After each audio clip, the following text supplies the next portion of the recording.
Yan. Good morning mga ka-backyard.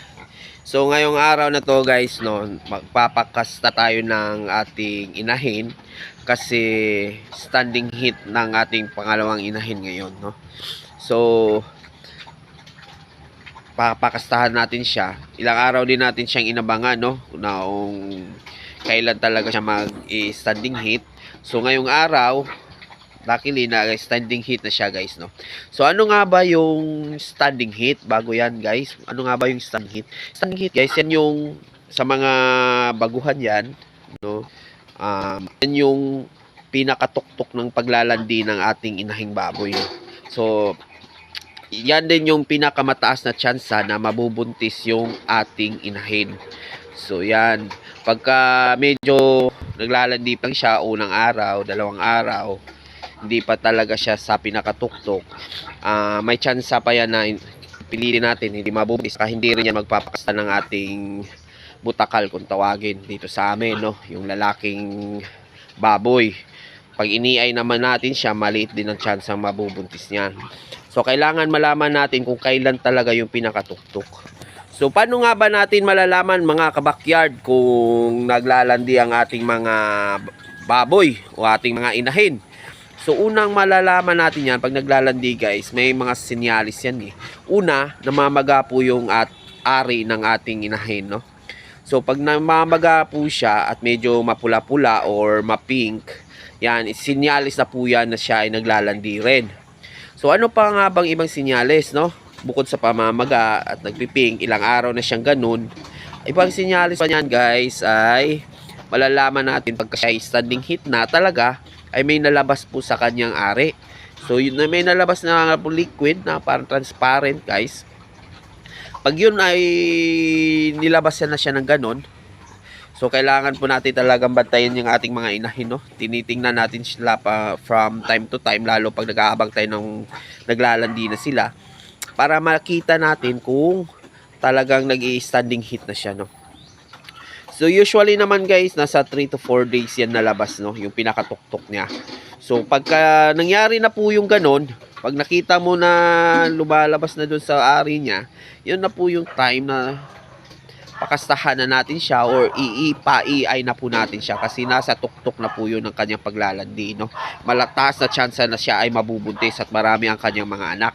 Pagka hindi po kasi siya na standing, posibleng hindi siya mabuntis. Kung mabuntis man, medyo konti ang kanyang anak. So ganyan po yun mga kabakyard, no. Kung may mali akong sinabi sa mga veterano dyan, paki-comment naman guys para malaman ko rin, no. Pag-share tayo ng ating mga kaalaman. So ngayon, nasa standing heat na yung ating inahin, kaya pakakastahan na po natin siya, people, no. Samahan nyo ako guys, samahan nyo ako.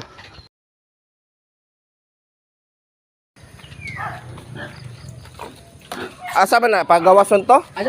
Dito rasod?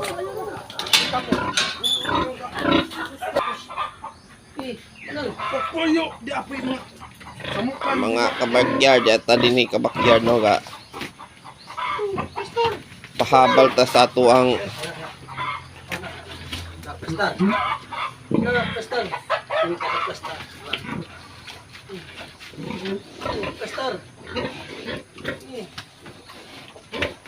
kasi dyan mo saka isang naong di makuhan.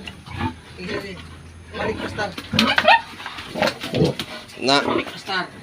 lisod po dahil ni Apo bagong tayo ng butakon.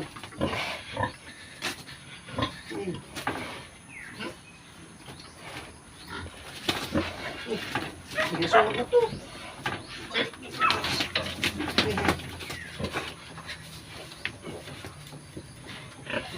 kailangan dyan na i-guide ni mo pong butakal, no. Ikaid na.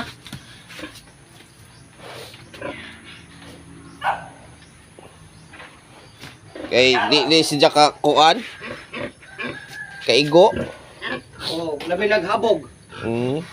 Gawa to. Kuan naman to pag mahabog-habog ang anay kaysa butakal habog. Sod na? So.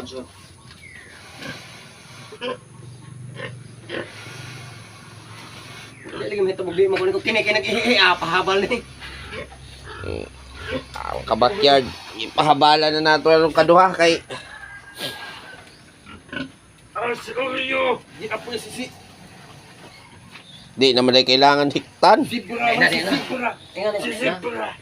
Sibra. Sibra lang ni siya kuan pilmer ko akin ni moran patriling ra ni. Nay abi daw di po ka magpabutakal nga si ana naman ning butakal ba ning anak ning duha. Ko pa trailing ra ni. Paras ka to kinakadong kinawa mo og ingan. Tan-aw na dito kinawa pud tong ake. Mo gyapon. Pero kay ko pasumangil ko na. Pagnap. Apo kan. Hingko jo ko tan-awa lagi. Pilmer to murag anak ko sila anak biyo-biyo. Biyo. Kuan pa. Ano lang ang liwat mo ni karon? Halik idang unang liwat. Yung kompra. Asabog.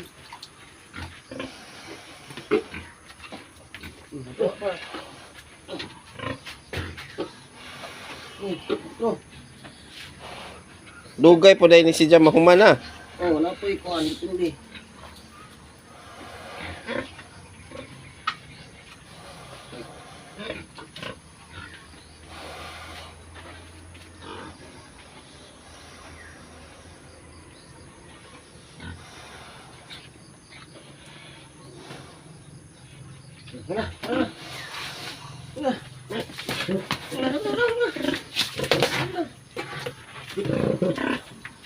Ang kabakyard, no?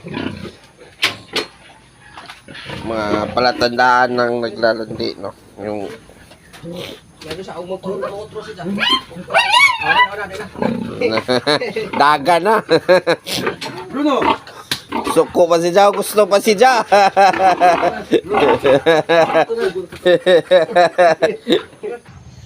Ayan mga kabakyard, so tapos na natin siyang pakastahan, no?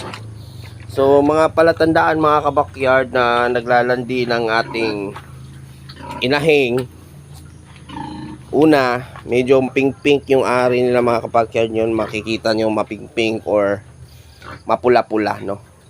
So pag nakita nyo na ng ganon mga unang araw at medyo namamagana, naglalandi na yan.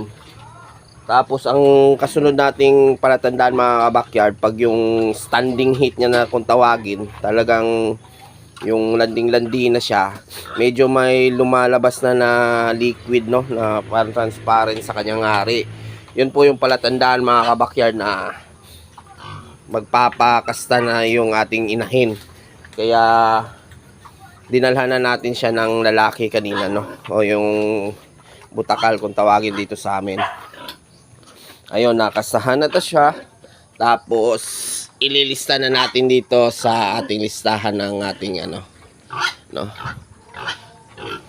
Tapos mag-aantay tayo ng 18 to 21 days. Pag hindi siya naglandi ng 18 to 21 days mga kabakyard, ibig sabihin buntis na ang ating inahin, no? So yun lang po yung ating update at yung kaalaman ngayong araw. At ito naman ang ating unang inahin ay buntis na mga kabakyard. So first week po ng Marso ito na. Ayun, no. First week ng Marso to mga anak. Magwa 100 days to. Maalalaman natin mga kabakyard pag buntis na, pagka medyo malaki na rin tong tiyan na, no. Yung dede niya medyo matyat na, no. Yan, jaltas po to si Uno mga kabakyard. So yun lang. Thank you po.